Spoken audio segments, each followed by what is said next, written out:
வடகிழக்கு பருவமழை தீவிரமடைந்துள்ள நிலையில நேற்று முன்தினம் இரவு தொடங்கிய மழை நேற்று மதியம் வரை விட்டு விட்டு பெய்து வந்தது. கனமழையும் அவ்வப்போது பெய்து வந்தது. இதனால சாலைகள்ல அங்கங்கே மழைநீர் தேங்கி இருந்தது.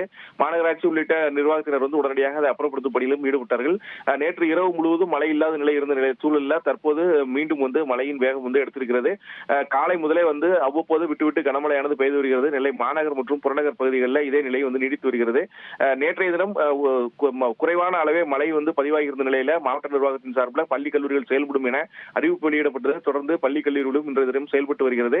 இருப்பினும் மழை பெய்து அங்கங்கே தண்ணீர் தேங்கி இருந்தாலோ பள்ளிகளில் எதுவும் பிரச்சனை இருந்தாலோ மாவட்ட நிர்வாகத்தின் அனுமதியை பெற்று உடனடியாக விடுமுறை விட்டுக் கொள்ளலாம் எனவும் மாவட்ட நிர்வாகம் மற்றும் முதன்மை கல்வி அலுவலகத்திலிருந்து அறிவிப்பு வெளியிடப்பட்டிருக்கிறது.